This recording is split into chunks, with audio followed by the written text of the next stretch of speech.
the best academy. Hi everyone, welcome to Harish academy. ఈరోజు current అఫైర్స్లో భాగంగా each and every టాపిక్ని మనము డీటెయిల్గా డిస్కస్ చేసుకుందాం. ఇవాళ మన ఫస్ట్ టాపిక్, ప్రధానమంత్రి నరేంద్ర మోడీ గారు న్యూఢిల్లీలో ఇవాళ ఎంఎస్ స్వామినాథన్ గారి శతాబ్ది అంతర్జాతీయ సదస్సును ప్రారంభించారు.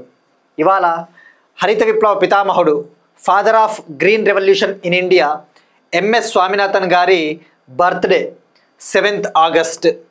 ఈ సందర్భంగా ఎంఎస్ స్వామినాథన్ శతాబ్ది అంతర్జాతీయ సదస్సు, ఎంఎస్ స్వామినాథన్ సెంటినరీ ఇంటర్నేషనల్ కాన్ఫరెన్స్ని న్యూఢిల్లీలో ఉన్న ICAR, Indian council for agricultural research వద్ద దీన్ని ప్రారంభించడం జరిగింది. ఈ పాయింట్ ఆఫ్ వ్యూలో మనం తెలుసుకోవాల్సింది ఎంఎస్ స్వామినాథన్ గారి గురించి ప్రధానమంత్రి నరేంద్ర మోడీ గారు ఏం చెప్పారు, అలానే ప్రైమ్ మినిస్టర్ నరేంద్ర మోడీ గారు ఈ కాన్ఫరెన్స్ సందర్భంగా కొన్ని ఇంపార్టెంట్ అప్డేట్స్ మనకి ఇచ్చారు, మనకి ఎగ్జామ్ పాయింట్ ఆఫ్ వ్యూలో హెల్ప్ అవుతాయి. ఈ కాంటెక్స్ట్లో మోడీ గారు మాట్లాడుతూ, India present milk, pulses, jute అంటే పాలు, పల్సెస్, అలానే జూట్ జనపనార, వీటి ఉత్పత్తిలో ఇండియా ఫస్ట్ ప్లేస్లో ఉందని చెప్పేసి ప్రైమ్ మినిస్టర్ మోడీ గారు ప్రకటించారు. గుర్తుపెట్టుకోండి, India now stands first position in the world regarding milk production, jute production జనపనార, పల్సెస్. సో మోడీ గారే ఒక కరెంట్ అఫైర్ మనకి అప్డేట్ ఇవ్వడం జరిగింది. ఇక అలానే మాట్లాడుతూ, ఈ ఇంటర్నేషనల్ కాన్ఫరెన్స్ సందర్భంగా ఎంఎస్ స్వామినాథన్ గారిని బయో హ్యాపీనెస్ ఇచ్చిన ఒక ఇంపార్టెంట్ పర్సన్గా కొనియాడారు. ఇక్కడ మీరు అబ్జర్వ్ చేస్తే ఈ MS Swaminathan centenary international conference theme వచ్చేసి, ఈ conference theme evergreen revolution the pathway to bio happiness అన్నారు. Evergreen revolution the pathway to bio happiness. First MS Swaminathan విషయానికి వస్తే, ఈయన ఇండియాలో గ్రీన్ రెవల్యూషన్ 1967 ఆ టైంలో భారతదేశానికి హరిత విప్లవాన్ని తీసుకొచ్చిన పితామహుడిగా చెప్పవచ్చు. ఇండియాలో ఆ టైంలో ఫుడ్ సెక్యూరిటీ, ఆహార భద్రత అంతగా లేదు, పంటలు అంతగా పండటం లేదు. ఈ నార్థన్ ఇండియాలో ముఖ్యంగా ఈ పంజాబ్, హర్యానా ఈ రాష్ట్రాలలో ఈ గ్రీన్ రెవల్యూషన్ రావడానికి ఈయన ప్రధాన పాత్ర అని చెప్పవచ్చు. అలానే ఇండియన్ కౌన్సిల్ ఆఫ్ అగ్రికల్చర్ రీసెర్చ్కి, ఐకార్కి డైరెక్టర్ జనరల్గా కూడా పనిచేశారు. ఈయనకి భారత ప్రభుత్వం ఇచ్చే అత్యున్నత పురస్కారాలు పద్మశ్రీ కావచ్చు, పద్మభూషణ్, పద్మవిభూషణ్, అలానే India's highest civilian honour Bharat Ratna కూడా ఈయనకి ఇవ్వడం జరిగింది. ఇక్కడ మీరు అబ్జర్వ్ చేస్తే ఎంఎస్ స్వామినాథన్ గారు ఈయన 7th ఆగస్ట్ 1925న తమిళనాడులో జన్మించారు. 28th సెప్టెంబర్ 2023లో ఈయన మరణించారు. ఈయనకి భారతరత్న 2024లో మరణించిన తర్వాత, పోస్ట్ హ్యూమస్లీ మరణించిన తర్వాత భారతరత్న ఇవ్వడం జరిగింది. సో ఆ భారతరత్న ఎప్పుడు వచ్చిందో ఆ ఇయర్ కూడా గుర్తుపెట్టుకోండి. ఇక ఎంఎస్ స్వామినాథన్ విషయానికి వస్తే, ఇటీవల మనం డిస్కస్ చేసుకున్నాం, మహారాష్ట్ర గవర్నమెంటు ఎంఎస్ స్వామినాథన్ గారి బర్త్డేని 7th ఆగస్ట్ని ఇక నుంచి సస్టైనబుల్ అగ్రికల్చర్ డేగా మహారాష్ట్ర జరుపుకోవాలని చెప్పేసి నిర్ణయించింది. సస్టైనబుల్ అగ్రికల్చరల్ డే అంటే సుస్థిర వ్యవసాయ దినోత్సవంగా జరుపుకోవాలని చెప్పేసి నిర్ణయించింది. ఇక బయో హ్యాపీనెస్ అంటే, ఈయన పర్యావరణం ద్వారా ఈ పాలు కావచ్చు, జంతువులు, ఈ వ్యవసాయం ద్వారా కూడా మనము హ్యాపీగా ఉండవచ్చు అని చెప్పేసి బయో హ్యాపీనెస్ అనే కాన్సెప్ట్ని ఇచ్చారు. ఈ సందర్భంగా మహారాష్ట్రలోని యూనివర్సిటీలలో బయో హ్యాపీనెస్ సెంటర్స్ కూడా ఏర్పాటు చేయబోతా ఉంది. ఇక ఇక్కడ అబ్జర్వ్ చేస్తే, ఈ కాన్ఫరెన్స్ థీమ్లో evergreen revolution the pathway to bio happiness అన్నాడు. ఇక్కడ జనరల్గా మనకి మిల్క్ రెవల్యూషన్, వైట్ రెవల్యూషన్ అంటే పాల విప్లవము, గ్రీన్ రెవల్యూషన్ అంటే హరిత విప్లవము, బ్లూ రెవల్యూషన్ అంటే చేపలు, రొయ్యలు వాటికి సంబంధించినది. మరి ఇక్కడ ఎవర్ గ్రీన్ రెవల్యూషన్ ఏంటి? ఈ టర్మ్ ఇలాంటివి చాలా హెల్ప్ అవుతాయి ఎగ్జామ్స్లో. ఎవర్ గ్రీన్ రెవల్యూషన్ ఇప్పుడు ఏమంటున్నారు అంటే, ఇండియాలో ఎక్స్పర్ట్స్ అందరూ కూడా మనము గ్రీన్ రెవల్యూషన్ 2.0కు మూవ్ అవ్వాలి, గ్రీన్ రెవల్యూషన్ మనకు సరిపోదు, మనం గ్రీన్ రెవల్యూషన్ నుంచి ఎవర్ గ్రీన్ రెవల్యూషన్కి మనము మూవ్ అవ్వాల్సిన అవసరం ఉంది అంటున్నాడు. ఎందుకంటే ఇక్కడ గ్రీన్ రెవల్యూషన్లో అబ్జర్వ్ చేస్తే, గ్రీన్ రెవల్యూషన్ కాంపోనెంట్స్ ఏముంటాయి? హై ఈల్డింగ్ వెరైటీ సీడ్స్, హరిత విప్లవం యొక్క ప్రధాన లక్షణాలు అధిక దిగుబడినిచ్చే వంగడాలని ప్రోత్సహించాలి, అలానే మెకనైజేషన్ ఆఫ్ అగ్రికల్చర్, వ్యవసాయ రంగంలో యంత్రాల వాడకాన్ని పెంచాలి, అలానే mechanisation of agriculture, high yielding varieties, seeds, irrigation facilities అంటే నీటిపారుదల రంగాన్ని ప్రోత్సహించాలి. అలానే కెమికల్ ఫర్టిలైజర్స్, ఈ యొక్క ఎరువుల్ని వాడకాన్ని ఎక్కువగా వాడాలి, తద్వారా మోర్ ప్రొడక్టివిటీ వస్తుందని చెప్పేసి గ్రీన్ రెవల్యూషన్ చెప్తుంది. బట్ ఈ గ్రీన్ రెవల్యూషన్ వల్ల ఏమవుతా ఉంది, సాయిల్ ప్రొడక్టివిటీ అనేది దెబ్బతింటా ఉంది. ఈ కెమికల్ ఫర్టిలైజర్స్ భారీ స్థాయిలో వాడినప్పుడు ఈ నేల తన సారాన్ని కోల్పోతా ఉంది. The soil is declining its fertility అని చెప్పవచ్చు. సో ఈ కాంటెక్స్ట్లో we need evergreen revolution అంటే మనము పర్యావరణానికి ఎటువంటి స్థాయిలోనూ హాని కలిగించకుండా మన క్రాప్ ప్రొడక్టివిటీని, మన పంటల ఉత్పత్తిని పెంచాలి అని చెప్పేదే ever green revolution. We need to increase the sustainable crop productivity without doing harm to the environment అని చెప్పేదే ఎవర్ గ్రీన్ రెవల్యూషన్. సో ఇలాంటివి మీరు డిస్క్రిప్టివ్ ఎగ్జామ్స్లో వీ కెన్ యూజ్ ఇట్, మనం యూజ్ చేయవచ్చు ఈ టర్మ్స్ని. ఇక అలానే మాట్లాడుతూ ప్రైమ్ మినిస్టర్ మోడీ గారు ఈ సందర్భంగా ఎంఎస్ స్వామినాథన్ గారి బర్త్డే సందర్భంగా తొలిసారిగా ఒక అవార్డును కూడా ఇవ్వడం జరిగింది. ఈయన పేరిట ఫర్ ద ఫస్ట్ టైం ఒక గ్లోబల్ అవార్డు, అంతర్జాతీయ అవార్డుని MS Swaminathan award for food and peace, MS Swaminathan award for food and peace అనే అవార్డుని తొలిసారిగా ప్రజెంట్ చేయడం జరిగింది. మనం ఈ కాంటెక్స్ట్లో ఆ అవార్డు ఎవరికి వచ్చిందో ఎగ్జామ్ పాయింట్ ఆఫ్ వ్యూ తెలుసుకోవాలి. మొదటి MS Swaminathan award for food and peace, ఈ అవార్డుని తొలిసారిగా ఫర్ ద ఫస్ట్ టైం నైజీరియాకు చెందిన ఒక సైంటిస్ట్, నైజీరియా అనేది ఆఫ్రికన్ కంట్రీ, ఈ ఆఫ్రికా దేశంలో హంగర్, ఈ యొక్క ఏదైతే ఈ పావర్టీ ఉందో, పావర్టీ కావచ్చు, ఆహార లోటు, ఈ హంగర్ పైన పోరాడిన నైజీరియా శాస్త్రవేత్త ప్రొఫెసర్ అడెమోలా అడెన్లే గారికి, నైజీరియన్ సైంటిస్ట్ డాక్టర్ ప్రొఫెసర్ అడెమోలా అరినరే అడెన్లే అనే ఆయనకు ఈ అవార్డుని తొలిసారిగా ప్రజెంట్ చేయడం జరిగింది.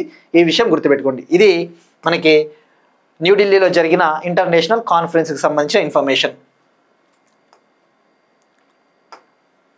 నెక్స్ట్ వన్, ఇండియాకి రష్యాకి మధ్య రిలేషన్స్కి సంబంధించి పారిశ్రామిక సంబంధాలను బలోపేతం చేసుకునేందుకు ఒక ప్రోటోకాల్ పైన ఇండియా రష్యా సంతకం చేశాయి. ఇండియాకి రష్యాకి మధ్య సంబంధాలను, ఈ ఇండస్ట్రియల్ టైస్ని బలోపేతం చేసుకోవడం కోసము న్యూఢిల్లీలో 11th వర్కింగ్ గ్రూప్ సమావేశం జరిగింది. 11వ వర్కింగ్ గ్రూప్ సమావేశం న్యూఢిల్లీలో జరిగింది.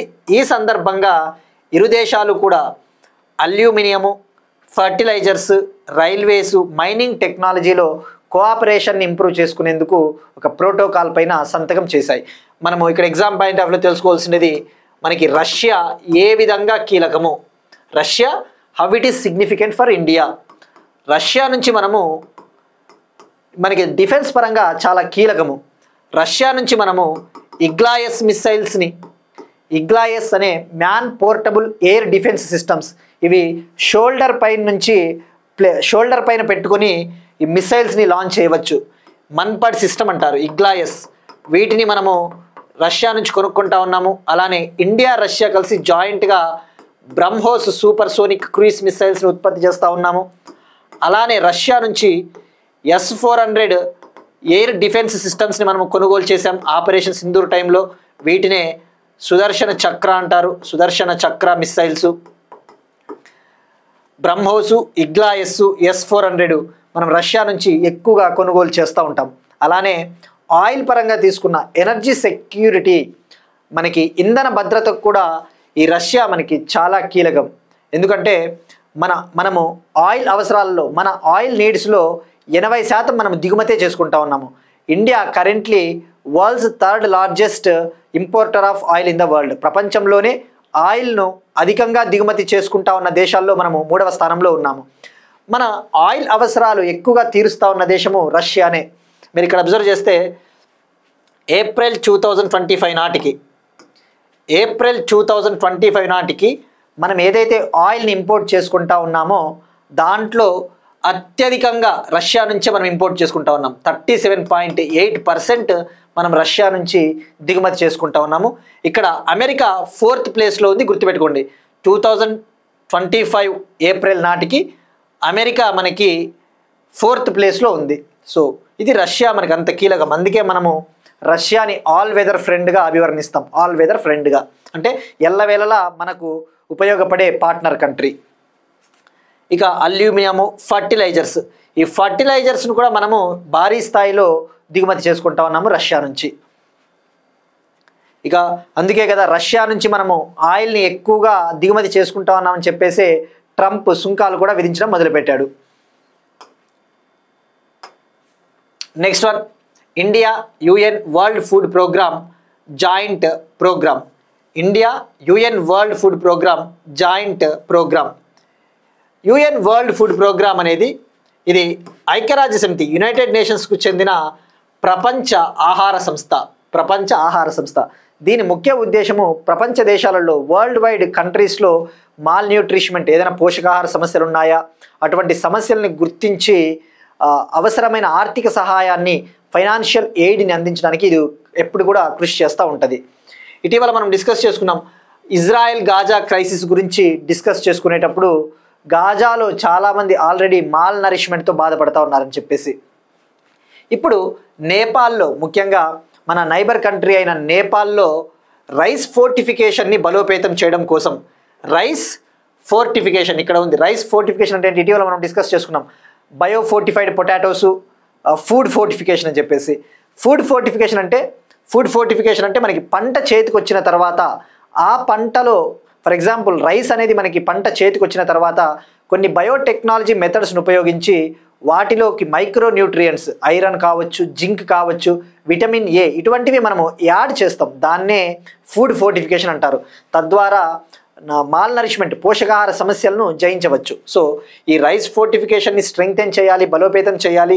అలానే పీడిఎస్ పబ్లిక్ డిస్ట్రిబ్యూషన్ సిస్టమ్ ప్రజా పంపిణీ వ్యవస్థ అంటే పేదలకు ఉచితంగా ఆహార ధాన్యాలు అందిస్తారు కదా ఆ పీడిఎస్ వ్యవస్థను బలోపేతం చేయడం కోసము సప్లై చైన్స్ను కూడా స్ట్రెంగ్తెన్ చేయాలి అని చెప్పేసి నేపాల్లో ఈ జాయింట్ ప్రోగ్రామ్కి శ్రీకారం చుట్టడం జరిగింది.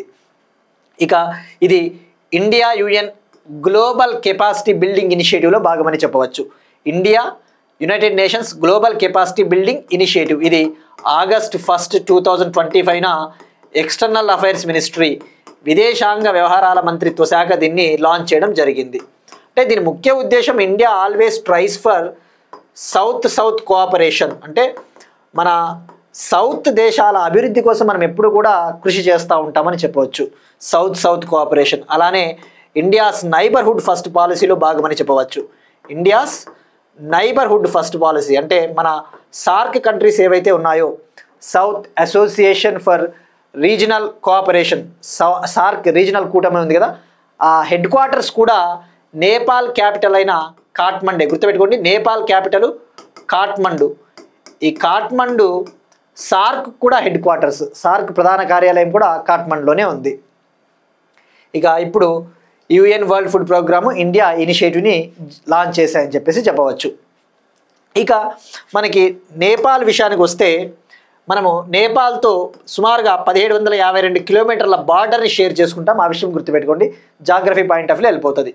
మరి ఏ స్టేట్స్ బార్డర్ని షేర్ చేసుకుంటా ఉన్నాయో కూడా గుర్తుపెట్టుకోవాలి. ఓవరాల్గా 5 స్టేట్స్ బార్డర్ని షేర్ చేసుకుంటా ఉన్నాయి. ఒకటి ఉత్తరాఖండ్, ఉత్తరప్రదేశ్, బీహార్, వెస్ట్ బెంగాల్, సిక్కిం.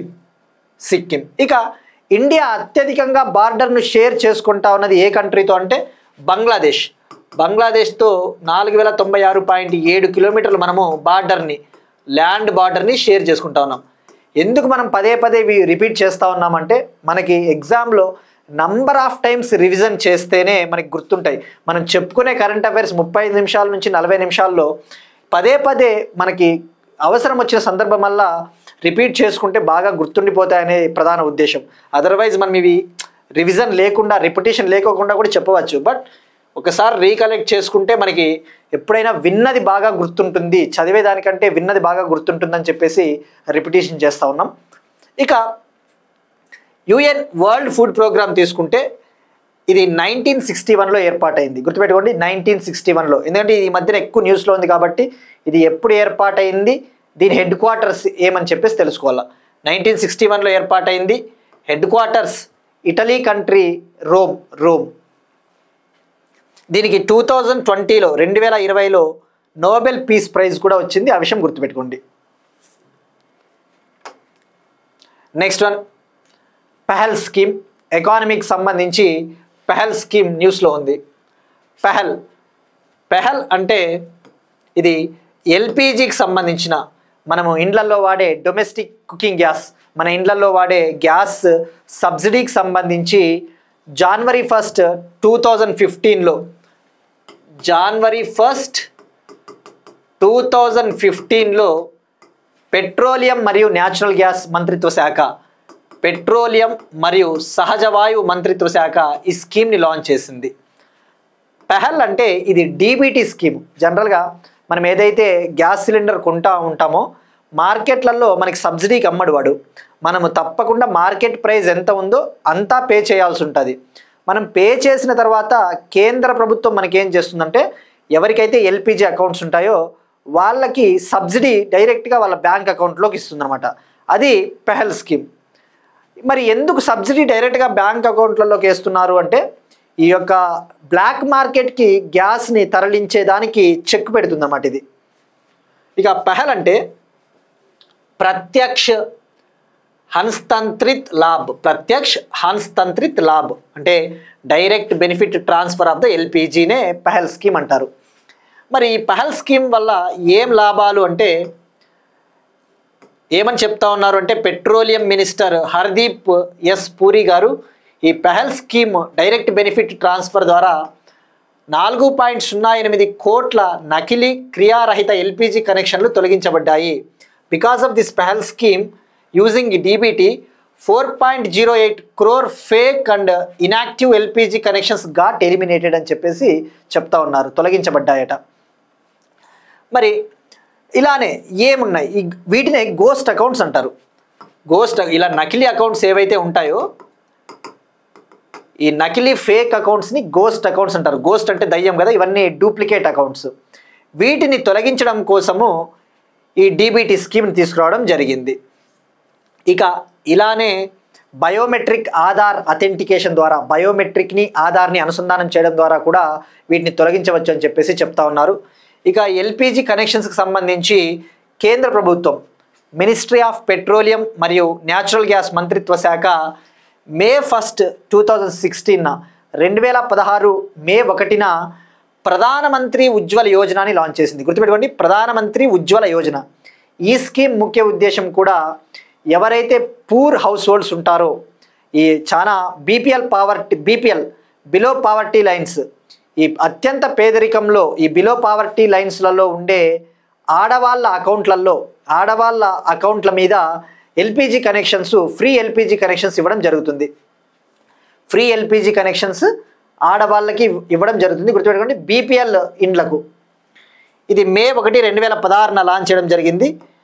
March 31, 2025 నాటికి ప్రధానమంత్రి ఉజ్వల యోజన కింద 10.33 crore PMUY అకౌంట్స్, 10.33 కోట్ల ప్రధానమంత్రి ఉజ్వల యోజన ఎల్పిజి కనెక్షన్లు ఇవ్వడం జరిగిందట ఈ స్కీమ్ కింద.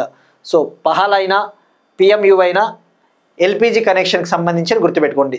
ఇక అలానే 2021 ఆగస్టులో పెట్రోలియం మరియు న్యాచురల్ గ్యాస్ మంత్రిత్వ శాఖ ఉజ్వల 2.0 లాంచ్ చేసింది. ఉజ్వల 2.0. ఈ ఉజ్వల 2.0 ముఖ్య ఉద్దేశము ఇండియాలో మైగ్రెంట్ వర్కర్స్ ఎవరైతే ఉంటారో వలస కార్మికులు, ఆ వలస కార్మికులకు సెల్ఫ్ డిక్లరేషన్ ద్వారా ఆధార్ కార్డు లేదంటే రేషన్ కార్డు అవసరం లేకుండానే జస్ట్ సెల్ఫ్ డిక్లరేషన్ని సబ్మిట్ చేయడం ద్వారా ఎల్పిజి కనెక్షన్ని డిపాజిట్ ఫ్రీ ఎల్పిజి కనెక్షన్ని అందించడం జరుగుతుంది. గుర్తుపెట్టుకోండి, ఉజ్వల 2.0 ఫర్ మైగ్రెంట్ వర్కర్స్. సో ఈ పాయింట్స్ అన్నీ కూడా కరెంట్ అఫైర్స్కి వెళ్ళిపోతాయి, ఎకానమీలో కూడా వెళ్ళిపోతాయి, ఆ విషయం గుర్తుపెట్టుకోండి. నెక్స్ట్ వన్, భారత దిగుమతులపై 50% సుంకాలు విధించిన అమెరికా. డొనాల్డ్ ట్రంప్ వచ్చిన తర్వాత ఇష్టానుసారం కంట్రీల పైన టారిఫ్స్ వేస్తూ ఉన్నాడు. దీనికి ఆయన చెప్తా ఉన్న ప్రధాన కారణము ఇండియా రష్యాతో ఎక్కువగా చమురు కొంటా ఉంది, ఆయిల్ని కొంటా ఉంది, సో మేము టారిఫ్స్ విధిస్తూ ఉన్నామని చెప్పేసి ట్రంప్ ఒక ప్రకటన చేస్తూ ఉన్నాడు. But it's not true. Actually మీరు అబ్జర్వ్ చేస్తే ఇక్కడ బ్లూ కలర్లో ఆయిల్ ఇంపోర్ట్స్, బ్లూ కలర్లో ఆయిల్ ఇంపోర్ట్స్ ఉంది, రెడ్ కలర్లో కోల్ ఇంపోర్ట్స్, గ్యాస్ ఇంపోర్ట్స్ ఉంది. ఇండియాతో పోల్చుకుంటే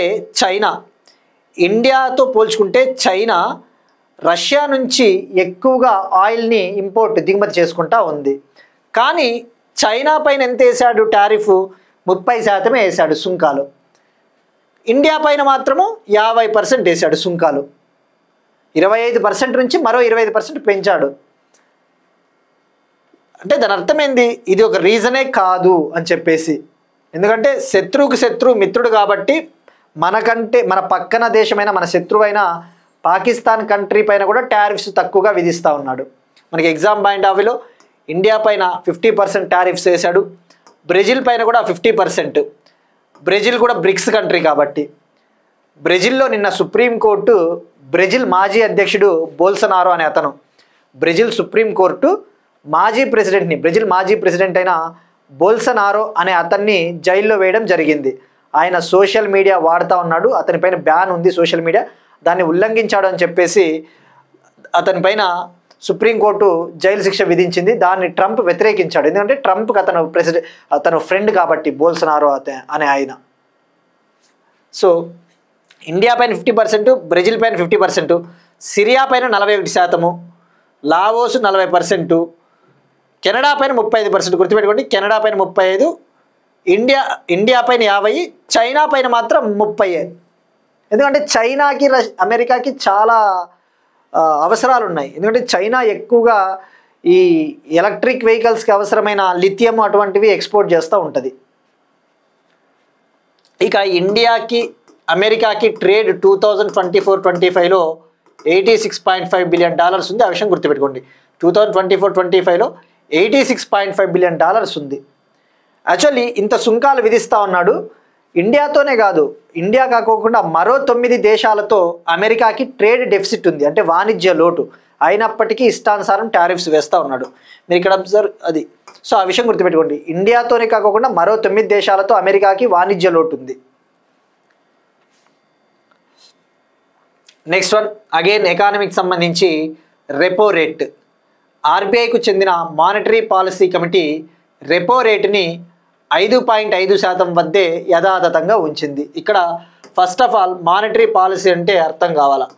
మానిటరీ పాలసీ అంటే ఈ మానిటరీ పాలసీలో భాగంగా రెపో రేట్ అనే ఒక టూల్ని వాడతారు. రెపో రేట్ అంటే సెంట్రల్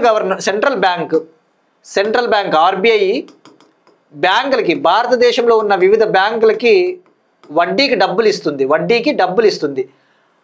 ఆ డబ్బులు ఇస్తుంది కదా, ఆ వడ్డీ రేటునే రెపో రేట్ అంటారు. ఫర్ ఎగ్జాంపుల్ ఆర్బీఐ 5% వడ్డీతో 5.5% వడ్డీతో ఇప్పుడు లోన్లు ఇస్తూ ఉందన్నమాట.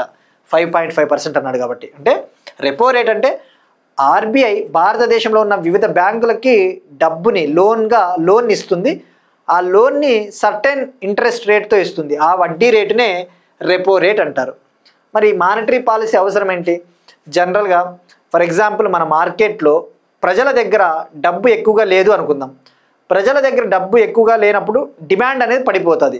డిమాండ్ పడిపోయినప్పుడు మనం ఏ వస్తువుల్ని కొనలేము, గూడ్స్ని కొనలేకపోతే మన ఎకానమీ అనేది వృద్ధిలోకి రాదు. అలాంటప్పుడు ఏం చేస్తుందంటే ఆర్బీఐ బ్యాంకులకి తక్కువ వడ్డీ రేటుతో డబ్బులు ఇవ్వడం మొదలు పెడుతుంది. ఈ తక్కువ వడ్డీ రేటుతో డబ్బులు ఇచ్చినప్పుడు ఈ బ్యాంకులు కూడా ప్రజలకి తక్కువ వడ్డీ రేటుతోనే డబ్బులు ఇవ్వాలి ప్రజలకి. అలా అయితేనే మన ఆర్థిక వ్యవస్థ పుంజుకుంటుంది. అలా కాకోకుండా వీడు 5.5%తో ఆర్బీఐ ఇచ్చినప్పటికీ బ్యాంకులు కనుక ఒక 7%తో ప్రజలకి లోన్లు ఇచ్చినాయనుకోండి, అప్పుడు మనమే నష్టపోతాము. ఎకానమీ ఇంప్రూవ్ అవ్వదు, మధ్యలో బ్యాంకులు లాభపడతాయి. అంటే దీన్నే మానిటరీ పాలసీ ట్రాన్స్మిషన్ అంటారు. మానిటరీ పాలసీ ట్రాన్స్మిషన్ అనేది జరగాల. వీడు 5%తో వడ్డీ ఇస్తున్నాడంటే ఆర్బీఐ, బ్యాంకులు కూడా 5%తో అన్నా ఇవ్వాలి, ఇంకా తక్కువ అన్నా ఇవ్వాలి. అప్పుడే ఎకానమీ బాగుపడుతుంది. సో ఇండియాలో అన్ఫార్చునేట్గా దురదృష్టవశాత్తు ప్రాబ్లం ఏంటంటే ఈ మానిటరీ పాలసీ ట్రాన్స్మిషన్ని బ్యాంకులు ఫాలో కావు. ఇక ఇప్పుడు ఎంపీసీ విషయానికి వస్తే, ఈ ఎంపీసీ రెపో రేట్ని 5.5% దగ్గర ఉంచింది. ఇక అలానే గ్రోత్ రేట్ని జీడిపి గ్రోత్ రేట్ని 6.5%కి ఉంచింది. జీడిపి గ్రోత్ రేట్ని 6.5% వద్ద 2025-26 సంవత్సరానికి గాను. ఇక జీడిపి అంటే గ్రాస్ డొమెస్టిక్ ప్రోడక్ట్, స్థూల దేశీయ ఉత్పత్తి, the total value of goods and services produced with in the country. మన ఒక దేశంలో ఉత్పత్తి అవుతా ఉన్న వస్తువులు మరియు సేవల మొత్తం విలువనే జీడిపి అంటారు. ఇక ఎంపీసీ విషయానికి వస్తే మానిటరీ పాలసీ స్టాండింగ్ కమిటీ. మరి ఈ భారతదేశంలో ఇండియాలో ఈ రెపో రేట్ని, ఈ రివర్స్ రెపో రేట్ని వీటిని డిసైడ్ చేసేది ఎంపీసీ అనే ఒక బాడీ. దీన్ని సెంట్రల్ గవర్నమెంట్ ఏర్పాటు చేసింది. గుర్తుపెట్టుకోండి, ఎంపీసీని సెంట్రల్ గవర్నమెంట్, కేంద్ర ప్రభుత్వము RBI act 1934, amended RBI act 1934, సవరించబడ్డ ఆర్బీఐ చట్టం 1934 కింద ఉండే ఒక సెక్షన్ 45 ZB కింద ఈ ఎంపీసీని ఏర్పాటు చేయడం జరిగింది. ఇది 2016లో తొలిసారిగా ఏర్పాటైంది. అప్పుడు ఉర్జిత్ పటేల్ కమిటీ రికమెండేషన్స్ ఇవ్వడం ఆధారంగా ఎంపీసీని ఏర్పాటు చేశారు. గుర్తుపెట్టుకోండి, 2016లో తొలిసారిగా ఏర్పాటైంది. ఇప్పుడు ఇది 56వ మీటింగ్. ఇది జరిగిండేది. ఇక ఎంపీసీ విషయానికి వస్తే ఇందులో 6 మెంబర్స్ ఉంటారు. ఇందులో 6 మంది ఉంటారు. ఈ 6 మందిలో 3 ఆర్బీఐకి చెందిన వాళ్ళు, 3 సెంట్రల్ గవర్నమెంట్కి చెందిన వాళ్ళు. ఒకరు వచ్చేసి ఆర్బీఐ గవర్నరు చైర్పర్సన్గా పనిచేస్తాడు. దీనికి ఈ ప్రతి పాయింట్ హెల్ప్ అవుతాయి. ఇవి 6 మెంబర్స్లో ఒకరు వచ్చేసి ఆర్బీఐ గవర్నర్, దీనికి చైర్పర్సన్గా వ్యవహరిస్తారు. ఇక్కడ అబ్జర్వ్ చేస్తే ఆర్బీఐ గవర్నర్ ఎవరున్నారు ప్రస్తుతం మనకి? ఆర్బీఐ గవర్నర్ సంజయ్ మల్హోత్రా గారు. ఒకరు ఆర్బీఐ గవర్నర్ చైర్పర్సన్గా ఉంటారు, మరొకరు డిప్యూటీ గవర్నర్ ఆఫ్ ఆర్బీఐ, మరొకరు వచ్చేసి ఆర్బీఐ ఆఫీసరు. ఆర్బీఐకు చెందిన ఒక officer RBI central board appoint చేస్తుంది. మరో 3 వచ్చేసి కేంద్ర ప్రభుత్వానికి చెందిన వాళ్ళు. ఈ 3ని కూడా కేంద్ర ప్రభుత్వం డైరెక్ట్గా అపాయింట్ చేయదు. ఈ 3ని సెలెక్ట్ చేయడానికి ఒక కమిటీ ఉంటుంది, సర్చ్ అండ్ సెలక్షన్ కమిటీ. ఆ కమిటీ పేర్లు సూచిస్తే ఆ 3ని కేంద్ర ప్రభుత్వం నియమిస్తుంది. సో గుర్తుపెట్టుకోండి, 3 ఆర్బీఐకి చెందిన వాళ్ళు, 3 కేంద్ర ప్రభుత్వానికి చెందిన వాళ్ళు. బట్ ఏర్పాటు చేసేది దీన్ని కేంద్ర ప్రభుత్వం ఏర్పాటు చేస్తున్న విషయం గుర్తుపెట్టుకోండి. ఇక మానిటరీ పాలసీ కింద ఎన్నిసార్లు మీట్ అవ్వాలి? ఇప్పుడు 6 మంది ఉంటారు. వీళ్ళు సంవత్సరానికి కనీసము 4 సార్లు మీట్ అవ్వాలి. గుర్తుపెట్టుకోండి, సంవత్సరానికి కనీసం 4 సార్లు తప్పకుండా వీళ్ళు మీట్ అవ్వాలి. వీళ్ళ పదవీ కాలం విషయానికి వస్తే పదవీ కాలము 4 ఏళ్ళు ఉంటుంది. వీళ్ళ పదవీ కాలం ఈ మానిటరీ పాలసీ కమిటీలో వీళ్ళ పదవీ కాలము. వీళ్ళు రీఅపాయింట్మెంట్కి ఎలిజిబుల్ కాదు, అంటే తిరిగి ఎన్నికకు వీళ్ళు అర్హులు కాదు. ఇది ఎంపీసీకి సంబంధించిన కంప్లీట్ ఇన్ఫర్మేషన్.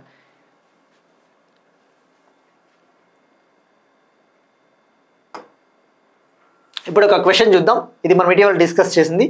ఇటీవల జూలై డిక్లరేషన్ విడుదల చేసిన దేశం ఏది? మనం డిస్కస్ చేసుకున్నాం జూలై డిక్లరేషన్. ఒక దేశంలో ఇటీవల స్టూడెంట్ ప్రొటెస్టులు జరిగాయి. గత సంవత్సరం 2024 జూలైలో విద్యార్థుల ఉద్యమం జరిగి అక్కడ ప్రభుత్వాన్ని కూలదోశారు అని చెప్పేసి. ఈ సందర్భంగా ఒక ప్రభుత్వం ఇటీవల జూలై డిక్లరేషన్ని విడుదల చేసింది. అది ఏది? Option A Nepal, Bangladesh, Bhutan, Singapore. So తప్పకుండా ట్రై చేయండి. ఇక అలానే బయోడైవర్సిటీ, జీవ వైవిధ్యానికి సంబంధించి టర్టల్ కన్జర్వేషన్, తాబేళ్ల సంరక్షణ కోసం భారతదేశంలో ఏ టెంపుల్ మోడల్ టెంపుల్గా యాక్ట్ చేస్తూ ఉంది? ఆదర్శ దేవాలయంగా నాగశంకర్ టెంపుల్. ఇది ఎక్కడ ఉంది? ఏ రాష్ట్రంలో ఉంది? నాగశంకర్ టెంపుల్ మనం డిస్కస్ చేసుకున్నాం. సో తప్పకుండా ట్రై చేయండి. ఇక మనం నిన్న అడిగిన వచ్చేసి ఇంటర్నేషనల్ పొటాటో సెంటర్, అంతర్జాతీయ బంగాళాదుంప కేంద్రం పెరూలో ఉంది. ఇక operation greens, tomatoes, onions, potatoes యొక్క ప్రైజెస్ని, ధరలను స్థిరీకరించడం కోసం, స్టెబిలైజ్ చేయడం కోసము. పొటాటో ప్రొడక్షన్ ఇండియా 2nd ప్లేస్లో ఉంది, ఫస్ట్ చైనా ఉంది. ఇక Dudhwa national park Uttar Pradesh, Pilibhit tiger reserve Uttar Pradesh, Dibru Saikhowa national park Assam.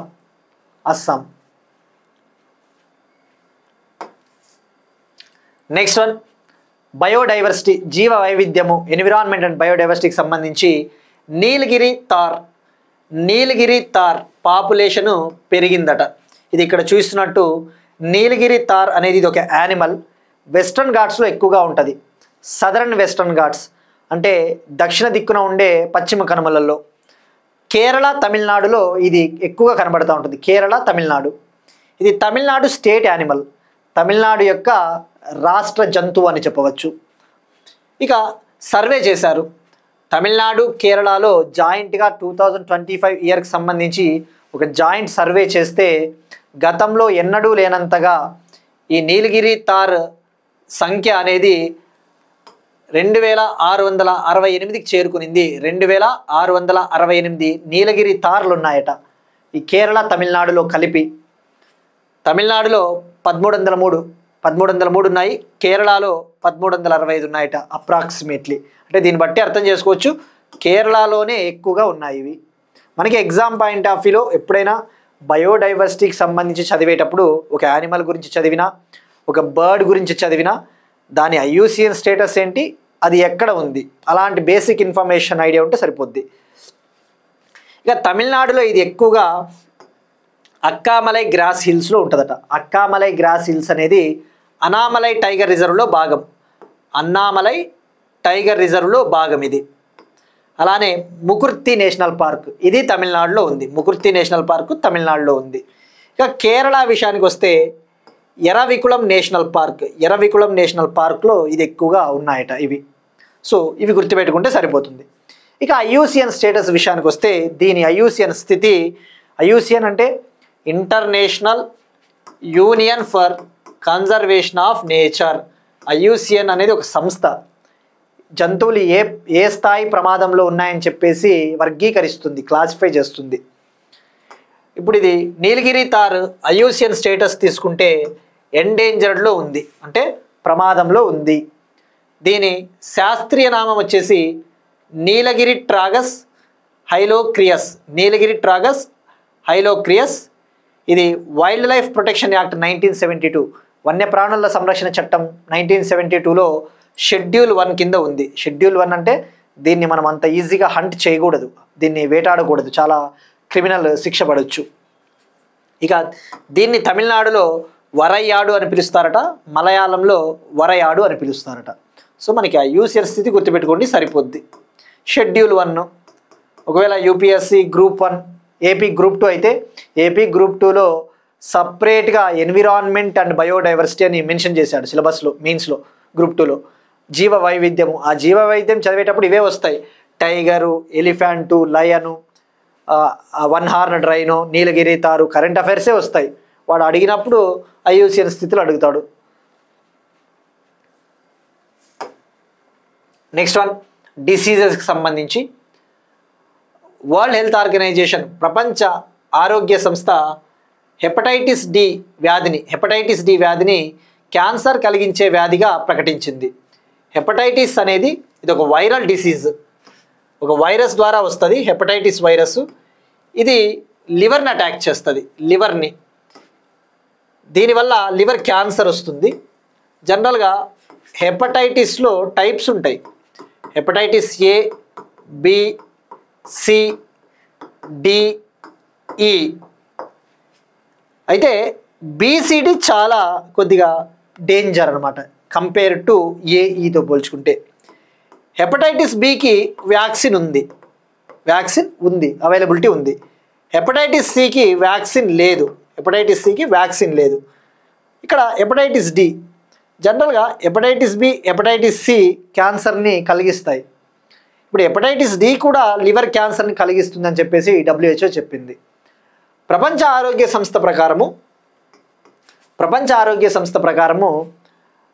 2024లో every year సుమారుగా 300 million people hepatitis B, hepatitis C, hepatitis D వల్ల సుమారుగా 300 మిలియన్ పీపుల్ ఈ వ్యాధితో బాధపడుతూ ఉన్నారట.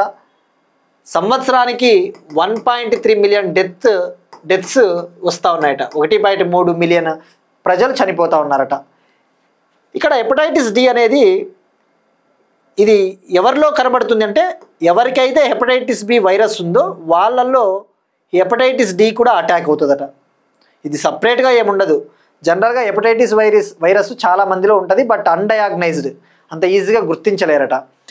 హెపటైటిస్ బి ఎవరిలో అయితే ఉంటుందో ఆ హెపటైటిస్ డి కూడా వీళ్ళల్లో ఉండడానికి ఛాన్స్ ఉంది అని చెప్పేసి WHO చెప్పింది. ఇక ఈ హెపటైటిస్ వ్యాధిని నిర్మూలించడానికి, ఎలిమినేట్ చేయడానికి ఇండియన్ గవర్నమెంట్ 2018లో నేషనల్ హెపటైటిస్ వైరల్ కంట్రోల్ ప్రోగ్రామ్ని తీసుకొని వచ్చింది. దీని కింద 2030 కల్లా బై 2030 హెపటైటిస్ సిని ఎలిమినేట్ చేయాలి, హెపటైటిస్ సిని నిర్మూలించాలి అని చెప్పేసి ఇండియా టార్గెట్ పెట్టుకునింది. ఈ టార్గెట్ ఇయర్లు గుర్తుపెట్టుకోండి.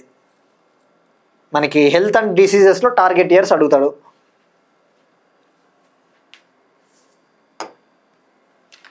Next one again health and diseases సంబంధించి electro surgical valve in valve mitral surgery అట. జనరల్గా గుండెకు సర్జరీ చేయాలంటే హార్ట్కి బైపాస్ సర్జరీలు, ఓపెన్ సర్జరీలు చేస్తూ ఉంటారు. ఆ ఓపెన్ సర్జరీస్లో కొన్ని ఫాల్ట్స్ ఉంటాయి, అవి ఫెయిల్ అవ్వడానికి ఛాన్స్ ఉంటాయి. సో ఆ ఓపెన్ సర్జరీల ప్లేస్లో ఇండియాలో ఫర్ ద ఫస్ట్ టైం తొలిసారిగా రాజస్థాన్లోని జైపూర్ హాస్పిటల్లో శ్రీనగర్కు చెందిన 74 ఇయర్స్ ఓల్డ్ మహిళకి, 74 ఏళ్ల వృద్ధురాలికి భారతదేశంలోనే మొట్టమొదటిసారిగా electro surgical valve in valve mitral సర్జరీని నిర్వహించారట, కండక్ట్ చేశారు. అది సక్సెస్ఫుల్ అయ్యింది. సో ఇది జనరల్గా ఓపెన్ హార్ట్ సర్జరీలో ఏమైనా డిఫెక్ట్స్, లోపాలు ఉంటే ఇటువంటివి ఉపయోగిస్తారట. సో ఎలా ఆడుతుంటే దేశంలోనే మొట్టమొదటి electro surgical valve in valve mitral surgery ఎక్కడ జరిగిందంటే జైపూర్లోని రాజస్థాన్ హాస్పిటల్, శ్రీనగర్కు చెందిన 74 ఏళ్ల వృద్ధురాలు. నెక్స్ట్ వన్ భారతదేశపు మొట్టమొదటి ఆర్టిఫిషియల్ ఇంటెలిజెన్స్ ఆధారిత learning application, India's first AI powered learning app. దీన్ని కేరళలోని ఐఐటి పాలక్కడ్ లాంచ్ చేసింది. ఈ యాప్ పేరు ట్యూటోజ్. దీని ముఖ్య ఉద్దేశము కృత్రిమ మేధస్సు ఆధారంగా పనిచేస్తుంది ఈ అప్లికేషను. ఎవరైతే స్టూడెంట్స్ కాంపిటేటివ్ ఎగ్జామ్స్కి, ఈ గవర్నమెంట్ ఎగ్జామ్స్, కాంపిటేటివ్ ఎగ్జామ్స్కి ప్రిపేర్ అవుతూ ఉంటారో వాళ్ళకి ఈ అప్లికేషను చాలా హెల్ప్ అవుతుందట. So IIT Palakkad India's first AI powered learning app. దీన్ని ఐఐటి పాలక్కడ్ వద్ద ఉన్న ఒక startup company Revin techno solutions అనే కంపెనీ దీన్ని డెవలప్ చేసింది. ఇక ఇక్కడ ఒక చిన్న క్వశ్చన్, ఇటీవల డిస్ట్రిక్ట్ ఫ్లడ్ సివియారిటీ ఇండెక్స్ను ఏ ఐఐటి రీసెర్చర్స్ కలిసి జాయింట్గా లాంచ్ చేశారు. మనం డిస్కస్ చేసుకున్నాం. ఎందుకంటే ఇది మనము సందర్భం వచ్చినప్పుడు ఎందుకు క్వశ్చన్స్ అడుగుతా ఉన్నామంటే మీ మెమరీ పవర్కి ఒకసారి రీకలెక్ట్ చేసినట్టు ఉంటుందని చెప్పేసి. డిస్ట్రిక్ట్ ఫ్లడ్ సివియారిటీ ఇండెక్స్, జిల్లా స్థాయిలో వరదలు వచ్చినప్పుడు ఆ తీవ్రతను ఎగ్జాక్ట్గా అంచనా వేయడానికి ఏ ఐఐటి శాస్త్రవేత్తలు ఈ సూచికను అభివృద్ధి చేశారు. ఇది తప్పకుండా ట్రై చేయండి.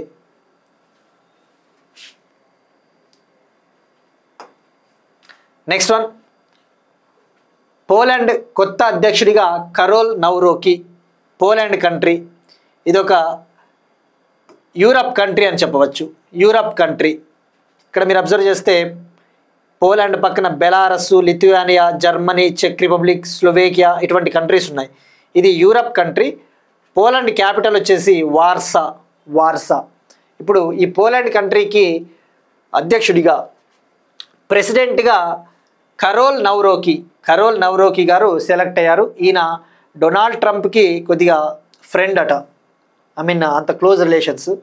ఈయన కన్జర్వేటివ్ అంటే వీళ్ళ ఐడియాలజీ ఎలా ఉంటుంది అంటే ప్రోగ్రెసివ్ ఐడియాలజీ కాదు వీళ్ళది. వీళ్ళు ఎంతసేపు ఉన్నా కూడా మన దేశమే ఫస్ట్, వరల్డ్ మొత్తం గ్లోబలైజేషన్ సైడ్ మూవ్ అవుతూ ఉంటే వీళ్ళు కొద్దిగా సంకుచిత భావం కలిగి ఉంటారు అని చెప్పవచ్చు. Conservative ideology. సో ఇప్పుడు ఈయన కన్జర్వేటివ్ కరోల్ నౌరోకి. నెక్స్ట్ వన్ స్పోర్ట్స్కి సంబంధించి the world games 2025. The world games 2025 జనరల్గా ఒలింపిక్స్ ఇవన్నీ జరుగుతూ ఉంటాయి. ఒక ఇంటర్నేషనల్ లెవెల్లో జరిగే గేమ్స్ ఒలింపిక్స్ ఉన్నాయి. మరి ఇక్కడ ద వరల్డ్ గేమ్స్ అనేసి కూడా ప్రతి 4 ఏళ్లకు ఒకసారి జరుపుతూ ఉంటారు. ఈ సంవత్సరం 2025లో ఇవాళ మొదలయ్యాయి. ఆగస్టు 7 నుంచి ఆగస్టు 17 వరకు చైనాలోని చెంగ్డు సిటీలో ప్రారంభమయ్యాయి. మరి దీని ముఖ్య ఉద్దేశం వచ్చేసి జనరల్గా ఒలింపిక్స్లో కొన్ని గేమ్స్ ఉండవు. ఒలింపిక్స్లో బిలియర్డ్స్ కావచ్చు, లేదంటే water sports, under water sports, wushu అనే ఒక గేమ్ ఉంది, మార్షల్ ఆర్ట్స్ గేమ్, కుంగ్ఫు అంటారు, కుంగ్ఫు గేమ్, దాన్నే ఉషు అని అంటారు, ఉషు గేమ్. అటువంటి గేమ్స్ జనరల్గా ఒలింపిక్స్లో ఉండవు. ఒలింపిక్స్లో లేని గేమ్స్ని ఈ వరల్డ్ గేమ్స్లో కండక్ట్ చేస్తూ ఉంటారు. ఇది 12వ edition. For the first time 1981లో 1981లో తొలిసారిగా జరిగింది. ఇప్పుడు 12వ ఎడిషను, 4 ఏళ్లకు ఒకసారి జరుగుతుంది. ఇండియా నుంచి 17 మంది సభ్యులు పాల్గొంటూ ఉన్నారు. ఈ వరల్డ్ గేమ్స్ 2025లో 34 గేమ్స్ ఆడతారు. 34 టైప్స్ ఆఫ్ స్పోర్ట్స్ పార్టిసిపేట్ చేయడం జరుగుతుంది. ఇండియా 5 స్పోర్ట్లలో పార్టిసిపేట్ చేయబోతోంది. ఆ 5 క్రీడలు వచ్చేసి ర్యాక్వెట్ బాల్ అనే ఒక గేమ్ ర్యాక్వెట్ బాల్ అనే ఒక గేము, ఆర్చరీ గేము, ఉషు అంటే మార్షల్ ఆర్ట్స్ ఇదొక గేము, బిలియర్డ్స్ ఒక గేము, రోలర్ స్కేటింగ్. సో ఈ 5 గేమ్స్లలో ఇండియా పార్టిసిపేట్ చేస్తూ ఉంది. ఇక ఈ ఈవెంట్ ముగిసిన తర్వాత ఎవరు టాప్ వచ్చారు, ఇండియా పొజిషన్ ఎక్కడ ఉంది అని చెప్పేసి అవన్నీ డీటెయిల్గా మనం తెలుసుకుందాం. నెక్స్ట్ వన్, ఇంపార్టెంట్ డేస్, ముఖ్యమైన దినోత్సవాలు. నేషనల్ హ్యాండ్లూమ్ డే, జాతీయ చేనేత దినోత్సవం, ఆగస్ట్ 7, 2025. ఇప్పుడు మనం ఈ సంవత్సరం జరుపుకుంటా ఉన్నది 11th ఎడిషన్, 11వ జాతీయ చేనేత దినోత్సవం. తొలిసారిగా 2015లో చెన్నైలో ప్రైమ్ మినిస్టర్ మోడీ గారు ప్రారంభించారు. ఆగస్ట్ 7న మనం సెలబ్రేట్ చేసుకోవడానికి మెయిన్ రీజను, ఆగస్ట్ 7 1905 సంవత్సరంలో స్వదేశీ ఉద్యమం మొదలయ్యింది. స్వదేశీ ఉద్యమం అంటే మన జాతీయ వస్తువులు, మన ఇండియాలో తయారు చేసిన వస్తువులనే వాడాలి, ఫారిన్ క్లాత్ని, విదేశీ వస్తువుల్ని, విదేశీ బట్టల్ని మనం బ్యాన్ చేయాలి అని చెప్పేసి అప్పుడు ఫ్రీడమ్ ఫైటర్స్ పిలుపునిచ్చారు. సో అందుకు గాను మనము సెలబ్రేట్ చేసుకుంటా ఉన్నాము. ఈ సందర్భంగా న్యూఢిల్లీలో ప్రెసిడెంట్ ద్రౌపది ముర్ము గారు 2 టైప్స్ ఆఫ్ అవార్డ్స్ని ప్రదానం చేశారు. ఒక టైప్ ఆఫ్ అవార్డు వచ్చేసి సంత్ కబీర్ హ్యాండ్లూమ్ అవార్డ్స్, మరొకటి వచ్చేసి నేషనల్ హ్యాండ్లూమ్ అవార్డ్స్. ఈ సంత్ కబీర్ హ్యాండ్లూమ్ అవార్డ్స్ 5 మందికి ఇవ్వడం జరిగింది, 5 అవార్డ్స్. జాతీయ చేనేత అవార్డులు 19 ఇవ్వడం జరిగింది. ఈ సంత్ కబీర్ హ్యాండ్లూమ్ అవార్డ్స్ కింద క్యాష్ ప్రైజ్ వచ్చేసి 3.5 లక్షలు, ఒక క్యాష్ ప్రైజు, ఒక గోల్డ్ కాయిన్, ఒక తామ్రపత్రము, సర్టిఫికెట్టు, ఒక షాలు అంటే ఒక శాలువా టైపు ఇవ్వడం జరుగుతుంది. నేషనల్ హ్యాండ్లూమ్ అవార్డ్స్ కింద క్యాష్ ప్రైజు 2 లక్షలు, ఒక తామ్రపత్రము, ఒక శాలువా, ఒక సర్టిఫికెట్ ఇవ్వడం జరుగుతుంది. సో ఈ క్యాష్ ప్రైజ్ కూడా గుర్తుపెట్టుకోండి. సో ఇది 11వ ఎడిషన్ అన్న విషయం గుర్తుపెట్టుకోండి. ఇవి ఇవాల్టి కరెంట్ అఫైర్స్. మనం ఒకసారి క్విక్గా రీక్యాప్ చూద్దాం. ఎంఎస్ స్వామినాథన్ శతాబ్ది అంతర్జాతీయ సదస్సు, ఐకార్, న్యూఢిల్లీ. మొదటి MS Swaminathan award for food and peace Nigeria శాస్త్రవేత్త ప్రొఫెసర్ అడెమోలా అడెన్లే గారికి లభించింది. ప్రైమ్ మినిస్టర్ మోడీ గారు ఈ అవార్డుని ప్రజెంట్ చేశారు. పారిశ్రామిక సంబంధాలను బలోపేతం చేసుకునేందుకు ప్రోటోకాల్పై భారతదేశం, రష్యా సంతకం. India UN world food programme ఉమ్మడి కార్యక్రమం నేపాల్ కంట్రీలో రైస్ ఫోర్టిఫికేషన్ని, పీడిఎస్ని బలోపేతం చేయడం కోసం. పహల్ స్కీమ్ డీబీటీ ద్వారా 4.08 కోట్ల నకిలీ క్రియారహిత ఎల్పీజీ కనెక్షన్లు తొలగించబడ్డాయి. భారత దిగుమతులపై 50% సుంకాలు విధించిన అమెరికా. రెపో రేటును 5.5% వద్దే యథాతథంగా ఉంచిన ఆర్బీఐ మానిటరీ పాలసీ కమిటీ. నీలగిరి తార్ పాపులేషన్ 2668కి చేరుకునింది తమిళనాడు, కేరళలో. క్యాన్సర్ కలిగించే వ్యాధిగా ప్రాణాంతక వైరల్ వ్యాధి హెపటైటిస్ డిని గుర్తించిన ప్రపంచ ఆరోగ్య సంస్థ. జైపూర్ ఆసుపత్రిలో 74 ఏళ్ల వృద్ధురాలి గుండెకు కొత్త తరహా శస్త్రచికిత్స, electro surgical valve in valve mitral surgery. దేశంలోనే ఇది తొలిసారి. భారతదేశపు మొట్టమొదటి ఆర్టిఫిషియల్ ఇంటెలిజెన్స్ ఆధారిత లర్నింగ్ యాప్ ట్యుటోజ్ను లాంచ్ చేసిన IIT Palakkad, Kerala. Poland country కొత్త అధ్యక్షుడిగా కరోల్ నవ్రోకీ గారు. ద వరల్డ్ గేమ్స్ 2025 చైనాలోని చెంగ్డూలో మొదలయ్యాయి. గుర్తుపెట్టుకోండి, చెంగ్డు అనే పేరిట ఒక 5th జనరేషన్ ఎయిర్ క్రాఫ్ట్ కూడా ఉంది, మనం డిస్కస్ చేసుకున్నాం. చెంగ్డు J-20 పేరిట చైనాలో ఒక 5th జనరేషన్ ఎయిర్ క్రాఫ్ట్ ఉంది.